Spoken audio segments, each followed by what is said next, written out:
Micro Four Thirds Bros. It's over. Hey, what's up, guys? This is another video. This is, I think, video number 4. First, I just want to say thanks to people that have tuned in so far. We've actually got like over 1,000 views in just a couple videos.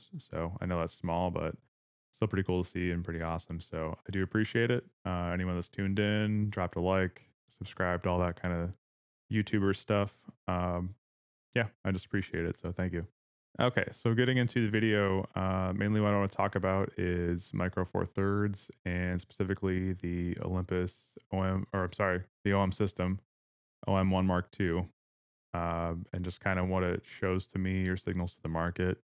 Obviously, this is just, my thoughts on it, my perspective. Um, you don't have to agree. That's okay. So first, I mean, I do understand the advantages of Micro Four Thirds. You get a really fast scan rate of the sensor. You get great stabilization, great reach for the size. You're getting a 2 times crop factor. So people that are into sports, birding, wildlife in general, landscapes, it makes sense for those users, those photographers that are into that kind of stuff. So that's where it excels. I totally get that. That's great. For me, my perspective, which might be shared among a lot of people, for me, photography is really just mainly about documenting life and kind of appreciating the mundane. So if it's just Monday, everyday life kind of stuff, or even a bit of street photography. Not that I'm some amazing street photographer, but I like documenting human life and just everyday stuff and seeing the beauty in that. So that's my perspective. Take this whole thing with a huge grain of salt. If that's not where you're coming from, that's okay. Sports, wildlife, nature, landscapes, all that totally valid categories, obviously. And I do appreciate those images too. So that perspective in mind, where I'm coming from, I don't see a huge differentiation for Micro Four Thirds and crop sensors or full frame even. As far as size goes, as far as pricing on new stuff goes, it's just not a drastic difference. You can get a fairly small full frame or crop sensor body, and ultimately you are going to get better image quality out of a bigger sensor. So unless you're looking into super old Lumix stuff, or maybe even like the Pen F, you're not going to see a huge difference in carrying size day to day. So again, which I'll come back to a lot probably throughout these videos. You can always go with the Ricoh GR line if you want ultimate compactness. You're still going to get a bigger sensor than Micro Four Thirds.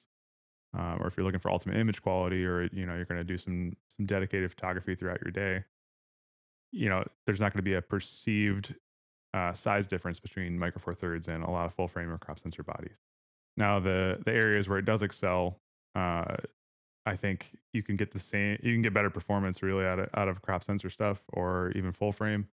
Obviously, you're going to end up with way bigger lenses and more expensive stuff in the case of full frame.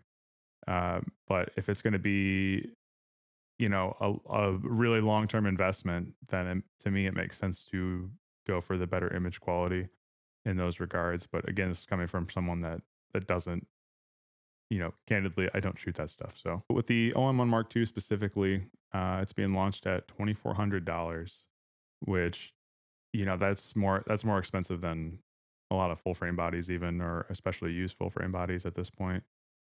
And again, size difference not going to be much more compact. As far as the spec upgrades go in the OM1 Mark II, it's pretty much a RAM upgrade and a firmware upgrade away from being the same camera as the OM1, the OG, which I think is honestly kind of a slap in the face to those photographers that love that brand or are dedicated to the system.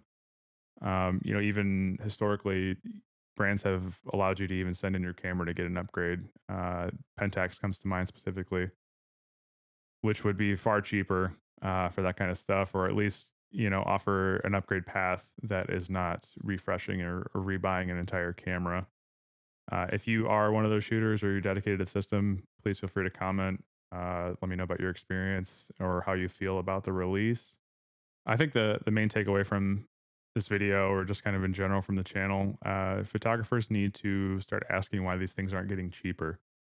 Micro Four Thirds has been around for a while.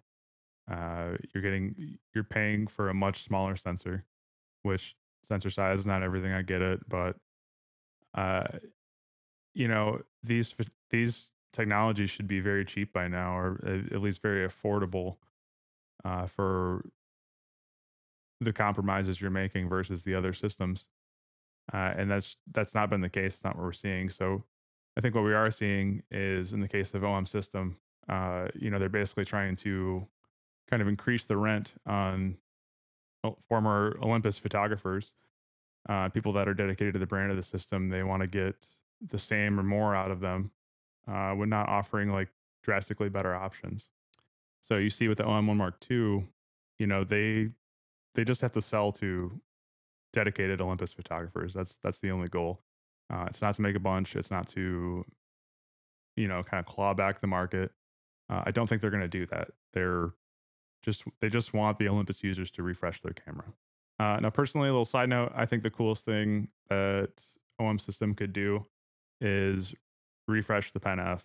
To me, that's the coolest camera they've made. It looks like a Leica 3.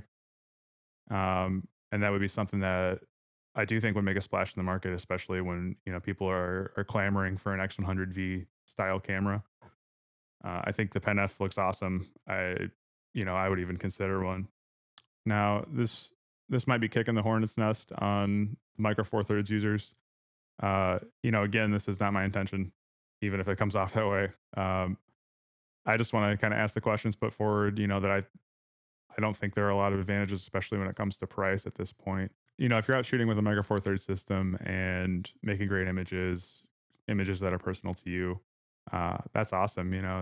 YouTube photographers come to mind, at least that I know, like Robin Wong, that loves Micro Four Thirds, and he's making images that he enjoys that are good images. So that's great. It's not to knock anybody that prefers that. I just don't think that the trade-offs at this day and age are worth it compared to what you can get in a different sensor size, different system. Finally, this critique could even apply to, kind of the global shutter A9 release and all that. With Micro Four Thirds, you get much faster bursts, better readouts for video, that kind of stuff. If you're a dedicated stills guy or stills first guy, I think it's important to ask like how much you really need that. If you're a professional and you're shooting sports and wildlife, burst away because you need to get the right moment. But if you're just kind of an everyday person, average YouTube kind of guy, I think you just need to ask how much you really need that many bursts and how much you need the video options and that kind of stuff.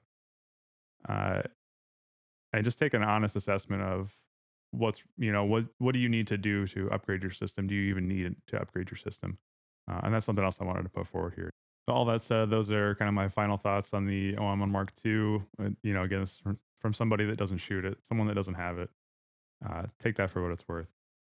But for me, I will be sticking with full frame system and some small M glass. That's kind of my goal. If you have enjoyed the video, feel free to give it a like and subscribe.